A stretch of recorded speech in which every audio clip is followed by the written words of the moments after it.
So if you hadn't had any cake, come over and get some cake.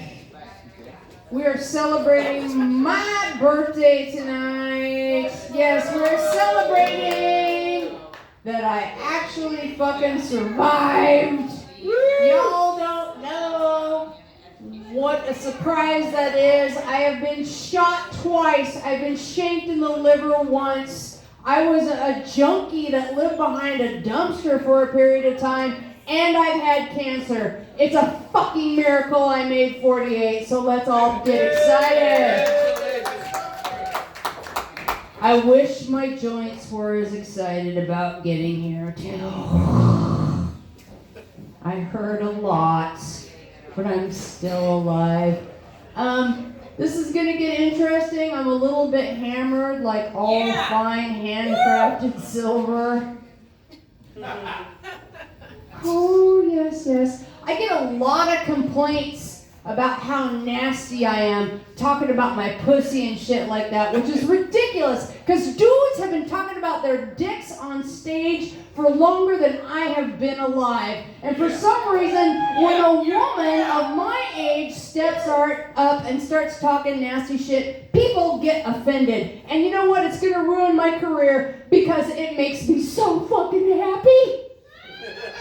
It makes me so happy because I can see him coming. I can see him coming. It's always the same dude. White dude, over 52, looking displeased. I'll have a rock star stat.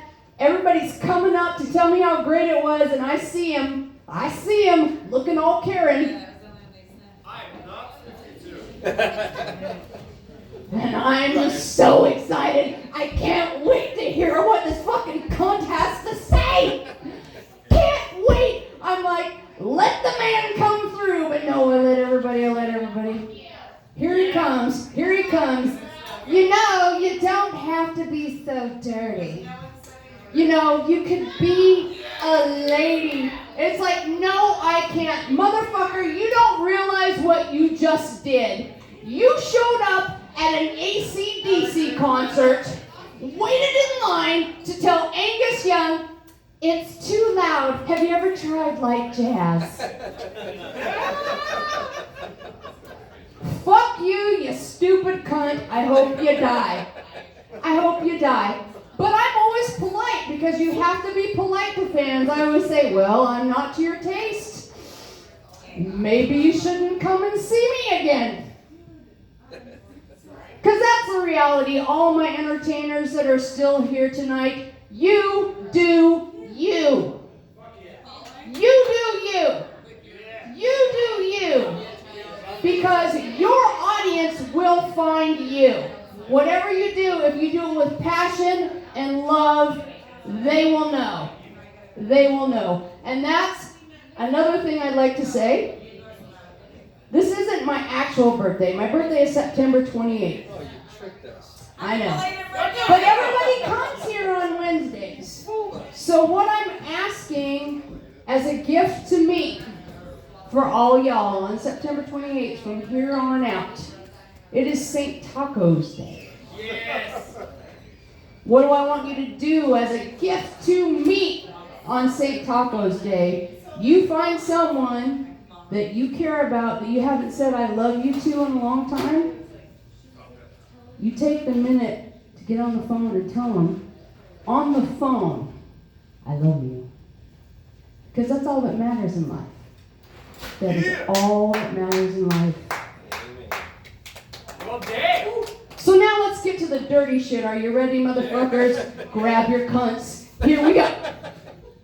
Around my birthday, I get all my lady check business done. Yeah, I'm a little hammered. I'm going to fuck up some words. Bear with me. Get my titty exam. Get my pussy exam. Because I love me, and what better time to tell me I love me than around my birthday? And last year, my doctor was doing my pussy exam and was like, you got some pretty good pelvic floor muscles going on there. It's one thing when a dude says your pussy is nice, but when a professional says your pussy is nice, I'm like, oh, thank you. But I have had 2 children, and I am almost 50. She's like, it's still going to get problems? I was like, well, I'm not going to lie. If I jump up and down really aggressively, I do pee myself a little bit. She's like, that's how it starts. You need to work your Kegels a little bit harder. And I was like, well, how do I do that? And she's like, you need to get help. Help? She's like, yeah, you can go online or go to an Adam and Eve store or whatever, But you need extra help. You can't just do regular Kegels and expect to have good results. I was like, okay. So we went to the Adam and Eve store. As a divorced woman over 40, y'all remember the show Cheers? And when Norm walked in, they said, Norm! When I walk into the Adam and Eve store, they go, Tanya! They fucking know me. They fucking know me because I'm in there a lot. Because I am terminally single. So I walked in and this Kegel shit is fucking weird. I'm looking at I've never bought anything like this before. There's like balls the size of softballs that look like wiffle balls and they're little things and I'm just staring perplexed. And I call over a sales lady that I trust. I was like, I need help. She's like, really? I was like, yes. And I told her what I needed, what I was looking for. And she's like, well, I need to ask you some questions. And I was like, fire away. Whoo! It was rough, man. Some of these questions were like,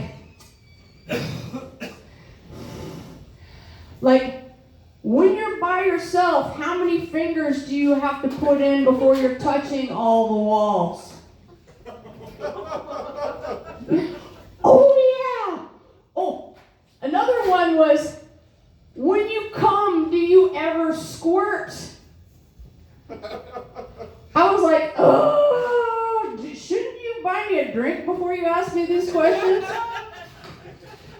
I'm not going to tell you any more of the questions. By the 10th one, I was looking at her and I was like, we're dating. We're dating now. You know more about my pussy than my ex-husband and my doctor. So we're engaged. I think we're engaged. So she helped me choose a product. I'm not going to tell you, she was like, the heavier and smaller they are, the better off, whatever. I'm not going to tell you where I landed, but I was pretty pleased where I landed. Pretty pleased. So I took my little things home, and it's like, what do? You put these fucking weird-ass balls in your twat, and you allegedly just go about your day. Which, the first time is kind of like this. Oh, my God. Oh my God, I'm not confident in this, I'm not confident in this. But eventually I got used to it. You start with one, you move up to two. I just thought I was doing really good with one. I was like, I'm ready for two. But then I was doing the dishes, and I didn't actually cough. I just kind of throat cleared a little bit, like that. Shot that fucking thing right down my pant leg, and it rolled under the stove. And I don't know how well you guys are about pulling out your stove and dusting it out, but holy shit. I was like, it might have to live there until I tear this house down, because, whew. But I pulled out the stove and I pulled that thing out. It was filthy beyond belief. It was black. And it didn't have a dust bunny on it. It had a dust buffalo on it. And this shit isn't cheap. And I was like, wow. I just rinsed it off in the dishwasher and just popped the fucker back in. What else are you going to do? What else are you going to do? When you get to my age, what else are you going to do? I'm so glad you guys are all here tonight. I hope I have traumatized at least one person. Yeah. I love you all. My name is Tanya Cope, but my friends have shortened that to Taco. You have a great night, friends. Taco.